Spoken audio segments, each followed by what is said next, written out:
Nous vous invitons à vous abonner si ce n'est pas encore fait, à activer la cloche pour être au courant de nos prochaines vidéos, à nous suivre sur nos réseaux Facebook, Instagram, adventiste.mq. Bon visionnage et prenez soin de vous.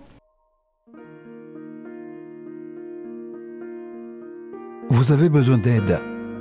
Vous souhaitez vous entretenir avec un pasteur, un psychologue, un conseiller en relations d'aide. La cellule d'écoute de la Fédération des Églises adventistes du 7e jour de la Martinique est à votre disposition, 7 jours sur 7, de 8h à minuit, au 0805 288 394. Cet appel est gratuit.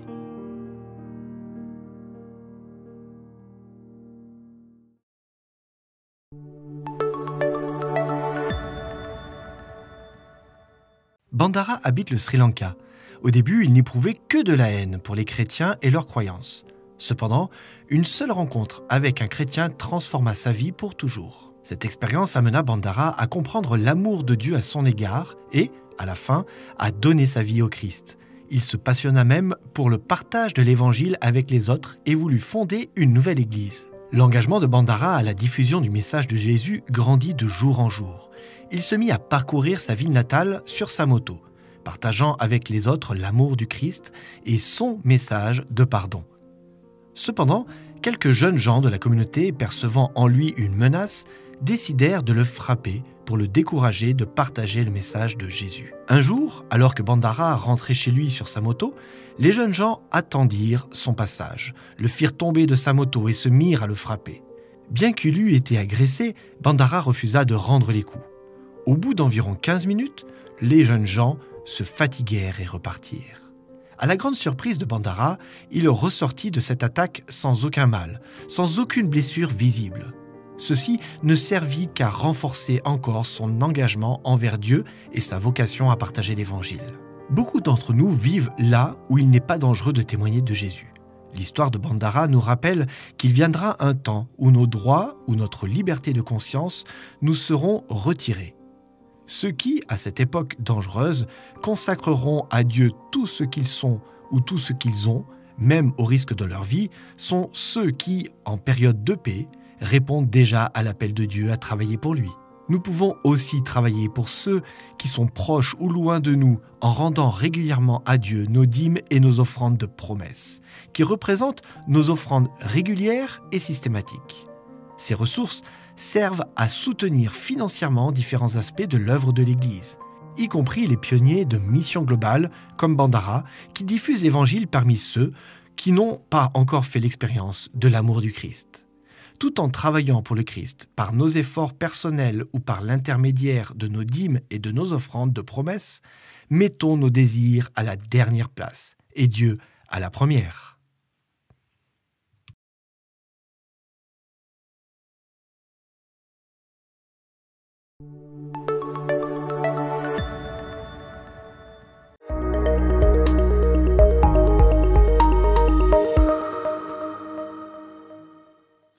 Chers amis, frères et sœurs, chers jeunes, bonjour. Je suis heureux de vous retrouver à nouveau en ce sabbat pour louer notre Dieu et l'adorer. Que le nom du Seigneur notre Dieu soit béni et exalté au milieu de nous et sur le net, alors que nous l'adorons une fois de plus, en esprit et en vérité. Pour aujourd'hui, notre réflexion est titrée « Le plus grand besoin du monde et de l'Église aujourd'hui ». Et notre texte pour cette réflexion est tiré du livre des psaumes des fils de Corée, au chapitre 46, où nous considérerons ensemble le verset 10. La parole de Dieu, chers amis, déclare « Arrêtez et sachez que je suis Dieu. Je domine sur les nations, je domine sur la terre. » Prions le Seigneur. Éternel, notre Dieu, notre Père, une fois de plus, alors que nous considérons ce passage des Écritures, nous prions que selon ta parole, tu nous conduises dans toute la vérité, cache ton serviteur une fois de plus derrière le Christ, afin que l'homme ne soit pas vu, mais que Jésus seul soit élevé et glorifié, car telle est notre raison de vivre, nous t'en prions au nom de Jésus. Amen. Amen. Le plus grand besoin du monde et de l'Église aujourd'hui. La question qui se pose alors que nous ouvrons cette réflexion, dans un premier temps, est la suivante. Quel est le plus grand besoin du monde aujourd'hui? Pour répondre à cette question, je vous invite à revenir à notre texte de base. Le texte dit « Arrêtez et sachez que je suis Dieu. Je domine sur les nations, je domine sur la terre. » Le psaume 46, chers amis, des fils de Corée, nous donne la réponse à cette première question, à savoir quel est le plus grand besoin du monde aujourd'hui. Selon les fils de Corée, le plus grand besoin du monde aujourd'hui est de s'arrêter.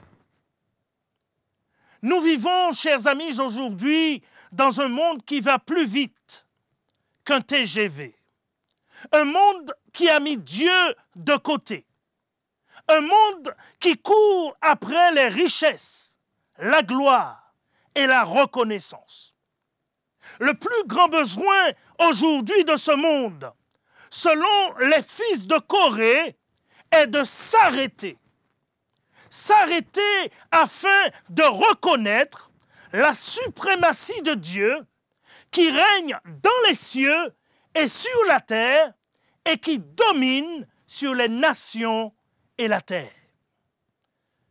Il nous faut comprendre en ce matin que le plus grand désir de Dieu, dans toutes ses révélations, est de se manifester, de manifester son vrai caractère et de faire connaître à tous qu'il est le seul et véritable Dieu vivant.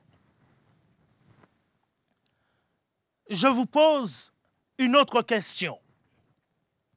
Puisque le monde doit s'arrêter et reconnaître la suprématie de Dieu, comment arrêter ce monde dans sa course folle vers l'argent, la gloire et la reconnaissance, afin qu'il reconnaisse la suprématie de Dieu? Je dois déclarer en ce matin, chers amis, que le seul moyen d'arrêter et d'ouvrir les yeux du monde sur la suprématie de Dieu est au travers de la prédication de l'Évangile. Matthieu, chapitre 28, déclare ce qui suit. « Allez, faites de toutes les nations des disciples, les baptisant au nom du Père, du Fils et du Saint-Esprit, et enseignez-leur à observer tout ce que je vous ai prescrit. Et voici, dit Jésus, je suis avec vous tous les jours jusqu'à la fin du monde. » Pour réveiller le monde et l'arrêter dans sa course effrénée vers la richesse, la gloire et la reconnaissance, nous devons proclamer l'Évangile. Nous devons semer, chers amis, sans relâche, les graines de l'Évangile éternel. Et cela par des études bibliques dans les foyers, par des campagnes d'évangélisation axées vers l'extérieur, vers les habitants de la Martinique pour commencer, et ensuite vers le monde entier. Si vous regardez bien autour de vous, vous réaliserez trois choses. Premièrement, vous réaliserez que jamais auparavant, le temps de la moisson n'a été aussi favorable que maintenant. Dans le monde, chers amis, les gens ont soif de la bonne nouvelle de l'évangile du Christ. Sous l'influence du Saint-Esprit, qui convainc le monde de péché, de justice et de jugement, les gens reconnaissent leur état. Ils reconnaissent leur état de pécheur et partent à la recherche de la vérité. Et nous, peuple de Dieu, représentants de la vérité sur terre, nous sommes là, indolents, inactifs, ne faisant rien pour le salut des âmes, rien pour étancher leur soif de vérité. Que Dieu, chers amis, ait pitié de nous. Si vous regardez autour de vous attentivement, ici à la Martinique, la deuxième chose que vous remarquerez est la suivante. Vous réaliserez, indépendamment des apparences, que jamais le peuple de Dieu à la Martinique n'a été aussi ouvert à l'Évangile que maintenant. Il n'y a pas longtemps de cela, nous étions en visite pastorale et nous visitions les brebis du Seigneur. Nous sommes arrivés chez une sœur âgée. Et là, nous avons pris de ses nouvelles, tant physiques que spirituelles. Et nous l'avons encouragée à persévérer et à marcher dans la vérité de la Bible. Après l'encouragement à tenir bon dans le Seigneur selon la vérité, nous avons prié avec notre sœur. Et pendant que nous prions avec elle, l'invitant et invitant le Saint-Esprit à prendre soin d'elle, tout en la conduisant dans toute la vérité, son infirmière est rentrée, sans faire de bruit. Elle a écouté la prière silencieusement. Nous n'avions même pas remarqué sa présence. Après la prière, nous étions sur le point de partir. En fait, nous avions déjà commencé à descendre les escaliers quand quelqu'un nous interpelle. « Monsieur, monsieur, puis-je vous poser une question ?» Que pensez-vous? Dites-moi, je recherche la vérité. Que se passe-t-il après la mort? Pouvez-vous, monsieur, m'éclairer là-dessus?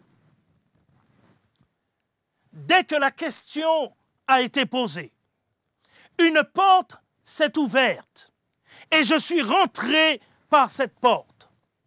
Et tout de suite, une étude a commencé pour étancher la soif de cette femme de la vérité au sujet de l'état des morts.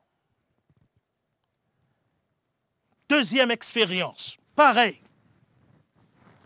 Nous visitions une sœur qui ne vient plus à l'église à cause de sa santé. Quand nous sommes arrivés et avions frappé à la porte, une de ses sœurs nous a accueillis. Après lui avoir exposé la raison de notre visite, elle nous a fait entrer et nous a amenés à notre sœur bien-aimée. Après avoir pris de ses nouvelles, nous l'encouragions avec le texte de l'apôtre Paul qui dit « Si c'est dans ce siècle, si c'est dans cette vie, que nous espérions en Christ, nous sommes le plus misérable de tous les hommes. » Et là, inspirés par le Saint-Esprit, nous avons présenté la beauté du royaume à venir que Dieu a préparé pour ceux qui ont fait alliance avec lui en acceptant le Christ comme leur Seigneur et Sauveur personnel. Alors que nous encouragions notre sœur à tenir bon, à tenir fortement la main du Christ jusqu'au bout, nous avons entendu une voix. Et moi, alors, qu'en est-il de moi? Et tout de suite, l'étude a commencé sur le plan du salut, sur ce que Jésus a fait pour nous à la croix du Calvaire il y a plus de 2000 ans de cela. Et cela pour notre salut. Et à la fin de l'étude, elle a répondu à l'appel de se donner au Seigneur. Chers amis, le monde a soif de l'Évangile. La moisson est grande, mais nous avons perdu notre zèle missionnaire et notre esprit désintéressé pour le salut des âmes. Et là encore, chers amis, je dis que Dieu ait pitié de nous, qu'il ait pitié des âmes qui meurent autour de nous sans connaître le Christ à cause de notre indolence et de notre inactivité. Si vous regardez autour de vous, la troisième chose que vous réaliserez est la suivante. Vous réaliserez que jamais nous n'avons eu dans le passé autant d'opportunités, de ressources, de moyens pour partager la bonne nouvelle du retour de Jésus que maintenant. Je n'étais pas là, mais j'ai entendu parler de cela. Nos aînés, nos pionniers, ils sortaient parfois du Prêcheur, du Morne Rouge, de Saint-Pierre, et ils faisaient des raccourcis par monts et vallées pour aller porter l'évangile du Seigneur. Et cela, ils le faisaient à pied. Aujourd'hui, chers amis, nous avons des voitures. Nous avons des avions pour voyager dans le monde et proclamer l'évangile. Et pourtant, nous pouvons dire que nous ne faisons pas la moitié de ce qu'ils ont fait. Et l'évangile qu'ils ont prêché, marchant à pied de ville en ville, cet évangile a porté son fruit, puisqu'aujourd'hui, nous sommes chrétiens et nous croyons en Dieu. Grâce à leur travail, nous sommes venus au Christ. Leur exemple aujourd'hui doit nous pousser à proclamer l'évangile avec puissance et force, en utilisant tous les moyens qui sont à notre disposition pour proclamer la parole de Dieu. Chers amis, frères et sœurs, chers jeunes, nous avons besoin que l'Esprit de Dieu nous augmente la foi et nous donne la vision de Dieu pour la proclamation de l'Évangile en ces temps de la fin.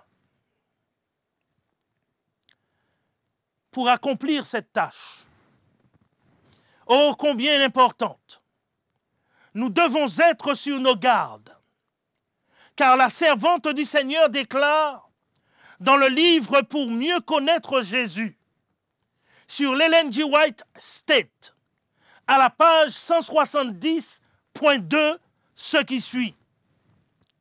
Elle dit « Éclipsez de nos yeux la gloire du monde à venir, attirez notre attention sur les choses de cette terre.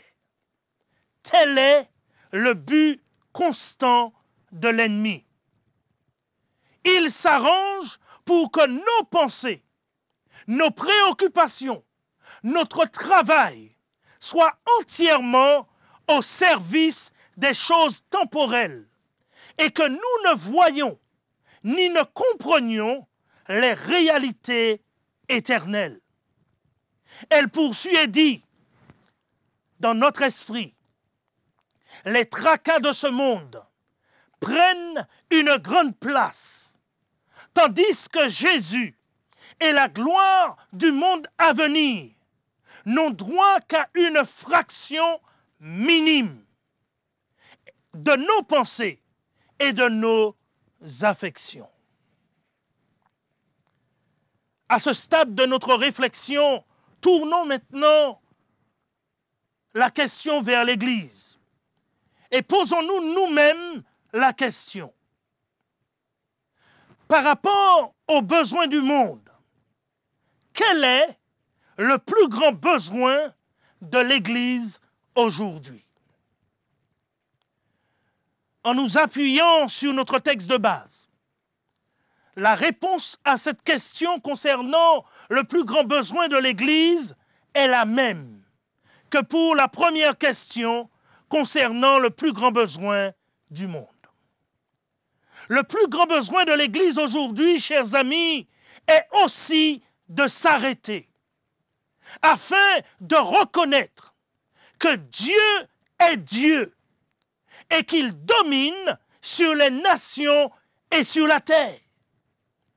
Il est temps, frères et sœurs, chers amis, chers jeunes, de nous arrêter dans notre course au pouvoir, dans notre course à la glorification du moi. Le temps de glorifier Dieu est venu.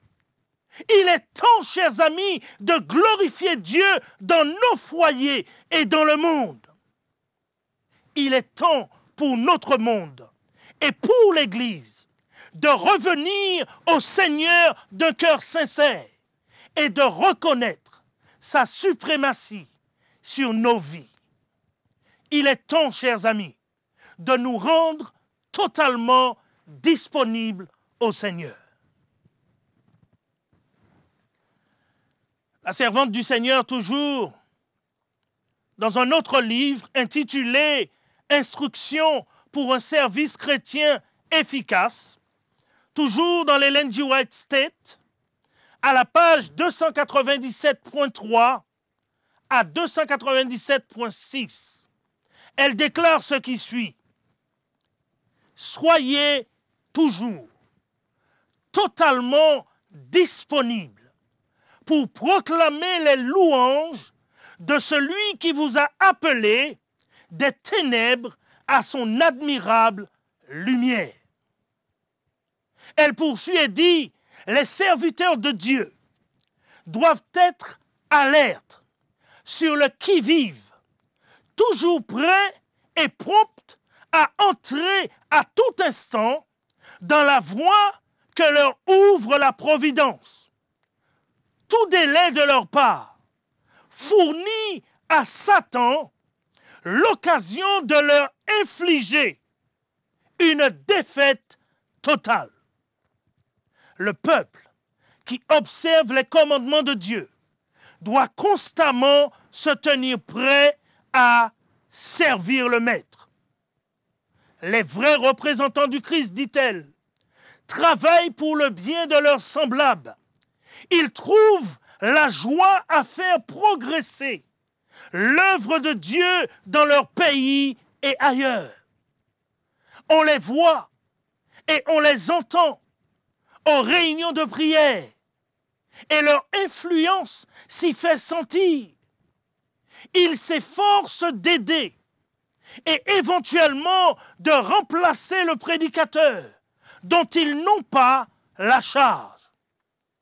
Ils ne cherchent pas à se mettre en évidence ou à recevoir un honneur quelconque pour ce qu'ils accomplissent, mais ils travaillent humblement, avec douceur et fidélité, qu'il s'agisse de petits travaux ou de tâches plus importantes, suivant les nécessités, parce que le Christ a fait beaucoup pour eux. Chers amis, le point de départ pour glorifier Dieu dans le monde et dans l'Église aujourd'hui est de s'arrêter de s'arrêter et de reconnaître sa suprématie dans nos vies et lui donner le contrôle absolu de nos vies. Comprenez en ce matin que sans un lâcher-prise sur nos vies, nous ne pourrons jamais glorifier Dieu dans le monde aujourd'hui et dans l'Église. Frères et sœurs, chers amis, chers jeunes, nous vivons les dernières heures de l'histoire de notre monde. Et le Seigneur a besoin de chacun d'entre nous pour achever l'œuvre du salut en Jésus au travers de la proclamation de l'Évangile. Il veut terminer l'œuvre avec chacun d'entre nous. Mais nous devons, oh oui, frères et sœurs, chers amis, chers jeunes, nous devons lui donner le contrôle de tout. Que le cœur d'aucun homme, d'aucune femme, en ces temps de la fin, ne fasse défaut au Seigneur. Car la déclaration solennelle du verset 10 du psaume 46 doit s'accomplir dans le monde. Le Seigneur déclare dans la version française Louis II du psaume 46 « Je domine sur les nations, je domine sur la terre ». Le Seigneur fait ici une affirmation. C'est une réalité que nous devons reconnaître. Mais que nous le reconnaissons ou pas, notre Dieu domine sur les nations et sur la terre. Nous devons le reconnaître. Dans la version anglaise King James, le verset 10 du psaume 46 se lit ainsi. « Be still and know that I am God. I will be exalted among the nations. I will be exalted in the earth. » La traduction française de cette version du King James serait une traduction comme celle-là. Taisez-vous. Gardez le silence et sachez-le que je suis Dieu. Je serai exalté parmi les païens, je serai exalté sur la terre. Dans la version King James, la perspective que le Seigneur domine sur les nations et sur la terre est à venir. Tandis que dans la version Louis II, cette perspective est présente. Dans le King James, elle est à venir. Je serai exalté. Car tous doivent le savoir. Dans toutes les générations, cela doit être une réalité reconnue de tous. La génération d'aujourd'hui doit reconnaître que Dieu règne dans les cieux et sur la terre. Ils doivent reconnaître la suprématie de Dieu sur toutes les nations et sur la terre. De même que la génération future doit reconnaître la suprématie de Dieu et son règne sur les nations de la terre et sur la terre. Notre monde, notre Église aujourd'hui doit reconnaître en ce temps de la fin la suprématie de Dieu sur les nations de la terre et sur la terre. Et il revient à nous, frères et sœurs. Il revient à nous, peuple de Dieu, de la fin des temps, de le faire reconnaître par la prédication de l'Évangile éternel. Dans les mots du verset 10 du psaume 46, dans la version King James, on peut observer trois choses. Premièrement, nous pouvons observer qu'un devoir est décrit. Un devoir d'être tranquille, be still. un devoir de garder le silence devant Dieu et sous les dispenses de sa providence. Ce qui signifie, chers amis, qu'il nous faut rester tranquilles dans le monde. Il nous faut rester tranquilles dans l'Église. Ne pas parler contre les dispenses souveraines de la providence, ni s'en plaindre. Ne pas obscurcir les conseils de Dieu par des paroles sans connaissance, ni nous justifier en prononçant de grandes paroles de vanité.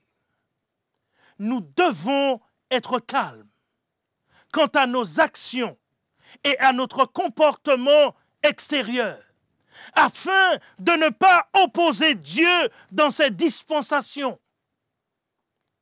Et quant à la structure intérieure de notre cœur, nous devons, chers amis, cultiver une soumission calme et tranquille de l'âme au plaisir souverain de Dieu, quoi qu'il en soit. Deuxièmement, nous pouvons observer dans ce verset 10 du psaume 46 dans la version King James, nous pouvons observer le fondement de ce devoir de garder le silence, à savoir la divinité de Dieu. Le fait que Dieu soit Dieu est une raison suffisante pour que nous soyons toujours devant lui sans murmure, sans objection, ni opposition. Le fait que Dieu soit Dieu, chers amis, doit nous pousser à nous soumettre calmement et humblement à lui. Troisièmement, nous pouvons observer dans ce verset 10 du psaume 46, dans la version King James, comment nous devons remplir ce devoir d'être immobile et silencieux devant Dieu, c'est-à-dire avec un sentiment de sa divinité. En voyant le fondement de ce devoir, en un sens que nous savons qu'il est Dieu. Dieu, chers amis, frères et sœurs, chers jeunes, n'exige pas que nous nous soumettions contrairement à la raison. Mais il exige que nous nous soumettions en voyant la raison et le motif de notre soumission. Par conséquent, la simple considération que Dieu est Dieu pourrait bien suffire à apaiser toutes les objections et oppositions dans le monde et dans l'Église contre les dispensations divines. La parole de Dieu est vraie, chers amis.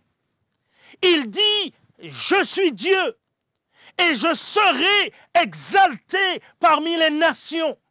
Je serai exalté sur la terre. » Il ne peut en être autrement. Et toutes les nations de la terre, tous les habitants de la terre doivent le savoir et reconnaître la suprématie de Dieu. Dans le livre Évangélisé, toujours sur l'Ellen G. White State, à la page 66.1 à 66.3, la servante du Seigneur déclare « Le Seigneur tient les commandes. » Dieu, chers amis, est au contrôle de son œuvre. Dieu est au contrôle de l'Église. Dieu est au contrôle de ce monde. Elle dit, le Seigneur tient les commandes. De redoutables dangers menacent ceux qui portent des responsabilités dans la cause de Dieu. Des dangers dont la seule pensée me fait trembler. Mais ce message m'est donné. Je tiens les commande. Et je ne permettrai pas que des hommes gouvernent mon œuvre dans ces derniers jours. C'est moi, dit le Seigneur, qui tiens le volant, et ma providence continuera à exécuter les plans divins en dépit des manœuvres humaines. Elle termine la citation en disant « Lors de l'achèvement de l'œuvre, nous serons confrontés à des difficultés devant lesquelles nous ne saurons que faire. Mais n'oublions jamais, frères et sœurs, chers amis, chers jeunes, n'oublions jamais que les trois grandes puissances du ciel sont en action, qu'une main divine tient le volant et le Seigneur fera en sorte que ses desseins se réalisent. Frères et sœurs, chers amis, chers jeunes, nous avons encore une œuvre à accomplir juste avant le retour en gloire de notre Seigneur et Sauveur Jésus-Christ. Nous devons exalter le Christ aux yeux du monde. Le monde doit être averti.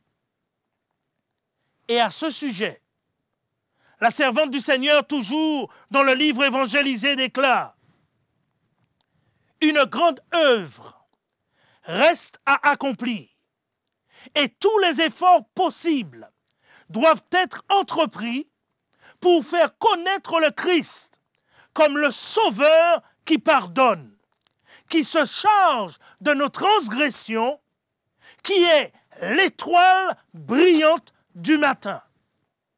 Et le Très-Haut nous honorera devant le monde lorsque nous aurons achevé notre tâche. Je déclare en terminant, frères et sœurs, chers amis, chers jeunes, je déclare en terminant que les rayons lumineux du Christ, en tant que soleil de justice et salut du monde, doivent resplendir au milieu des ténèbres de ce monde. Puisse le Seigneur nous bénir et nous utiliser à sa gloire en ces dernières heures de l'histoire de l'humanité. Amen.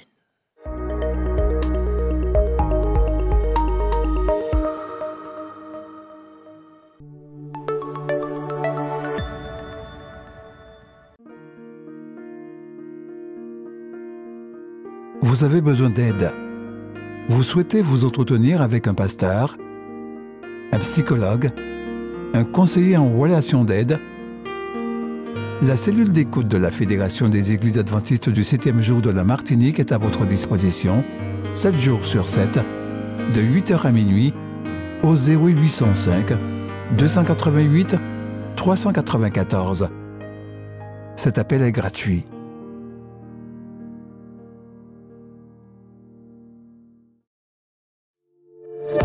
N'oubliez pas de vous abonner si ce n'est pas encore fait, de liker et de partager avec vos amis si cela vous a plu. À bientôt pour une prochaine vidéo.